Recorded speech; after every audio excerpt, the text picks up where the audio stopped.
I'm not going to talk till I feel like I got this thing going. We got notes, people. We got notes.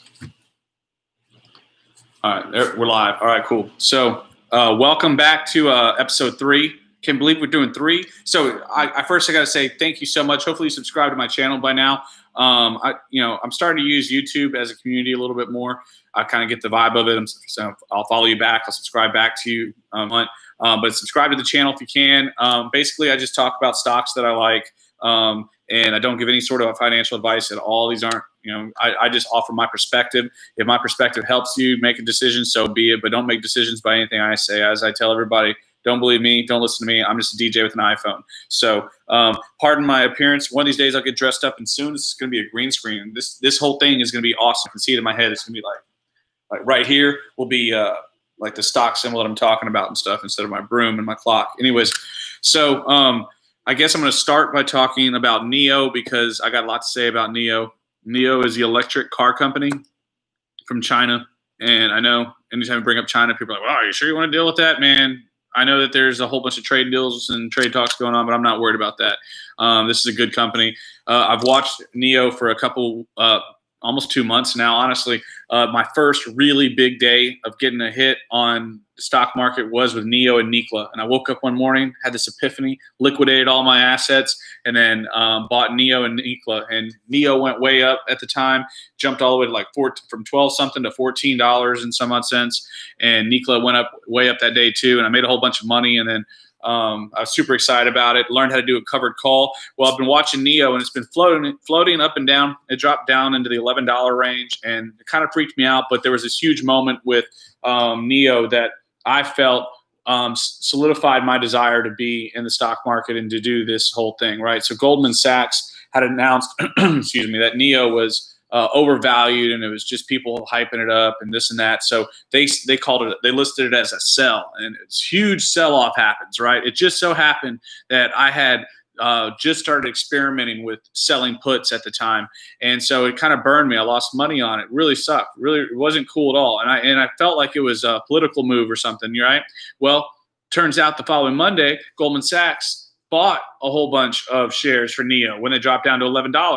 So I was kind of right? So I've told a lot of people that story because that's how I felt like I could read what was happening. So with that said, I've been following NIO for a while. It's been floating right around a little bit above $12 and $13. It hasn't got back to that $14 point.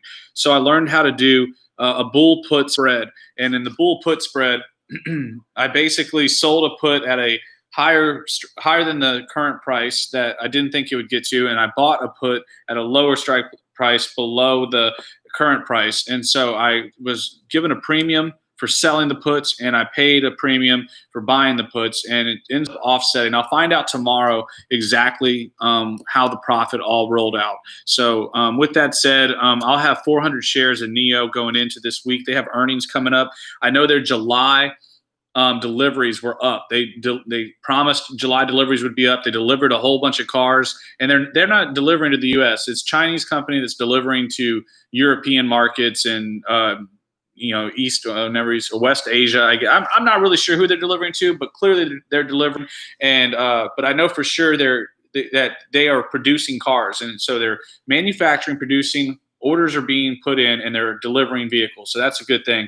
And so also they're cheaper than Tesla. Tesla just built this company in China. So they're trying to enter the Chinese market, and NIO is a young company. They have a whole bunch of cash. The earnings is coming up.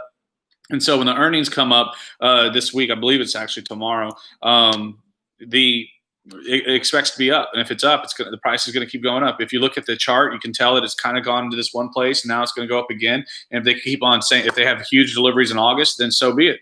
Come August, they're going to go up again, and then NIO stock will continue to rise. That's my hope. I don't know if that's going to happen or not. Don't make any decisions according to what I just said, but I'm looking forward to NIO going into this week. I think this could be the week that it finally sees its next level increase. That'd be awesome. So UAVS, Ag Eagle Services, this is the one everyone at least, maybe I'm finding what I'm looking for, right?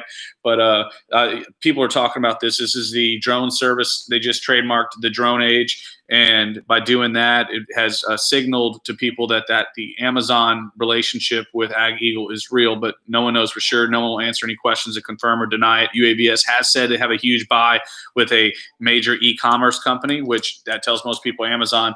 And so if that's the case, then that would be really great for UAVS. It's actually in after hours, it jumped pretty significantly, which gives me some hope that maybe something's going to happen here in the coming days. And also, they just moved their headquarters to Wichita, Kansas. Amazon, just a couple blocks away from there, has this huge distribution site. They believe that that's going to be the unveiling of Prime Air, where they're delivering packages with drones. And so this could be the drone service. UAVS is believed to be the one who is going to supply Amazon with the drones. That's what the conspiracy theorists, tinfoil hat guys are all thinking. To me, as I talked to some people on Twitter about this, if it's not real, I'm willing to die. I'm willing to fall on that sword. I'm willing to say, you know what?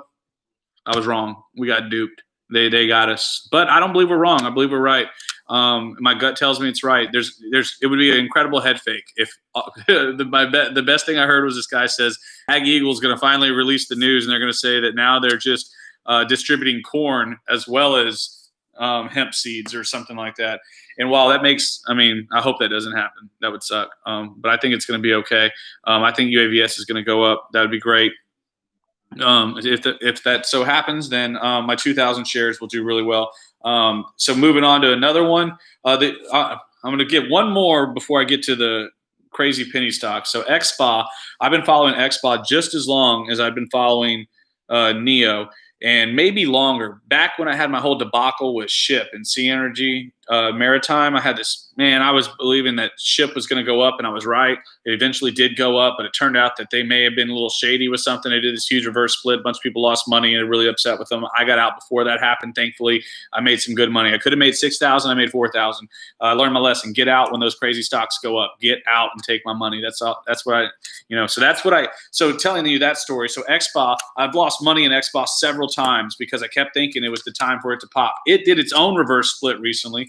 And when it did its own reverse split, a lot of people lost money, including myself. I was involved in that. I did not get out in time. So we were monitoring it. So Express Spa or XSPA was a place that did like massages and therapeutic treatment in airports, right? Well, with COVID, there's no reason for therapeutic treatment. You definitely don't want someone touching you. Face mask, all that stuff isn't going to work. Well, they've kind of molded their company towards Express Check. They've changed the name. They've cannibalized and become an outlet to get health screenings before you fly. So they're testing employees at the airport. Turns out it worked.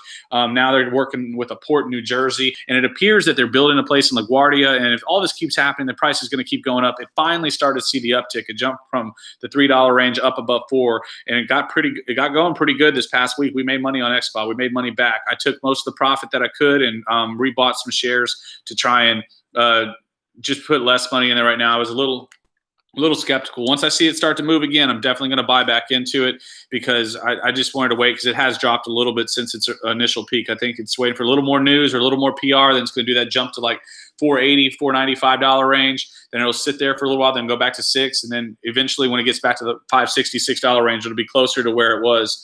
Oh, shoot, I see someone talking there. RLF, oh, that's Matthew Feldman. Oh, yeah. RLFTF. So relief. Thank you, buddy. That's the one we're talking about. So RLFTF, right? This is relief. This is so I want to get it right because first off, I got to tell you the story. Aaron Austin, my coworker, told me about this stock. I looked at it and I thought, you know what? Let me go ahead and try this. Let me see what it is. It was like 20 some odd cents, and I bought 1,000 shares. Well, then 2 days later, all of a sudden, it just started going through the roof. It gained. At one point, it was up 350%, and so my 200 made 500. So I made 700 off those 1,000 shares. So I sold them all off, and eventually dropped back down to about 62 right now. So where it's at 62, I was looking through Yahoo Finance Conversations, which is, by the way, one of my favorite places to read up on a stock that I'm interested in. And people are saying that this is an inhaler that people can get prescribed that eliminates the COVID process. And so if they're looking to pull that, then this could work out. Again, it could keep going up because if what they're claiming is true, it is that it's in the stage trials, it's in the human trials, I guess, and they've got a designated fast track. So this designated fast track of the trial, obviously that's going to be huge. That means federal funding is going to come to it.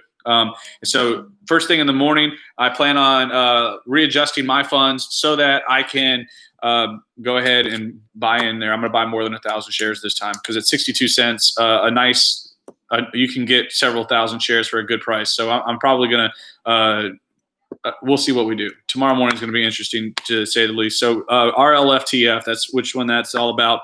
So then moving on to Toto's Medical. This is the final one that's kind of on my list right now that I'm waiting to see pop.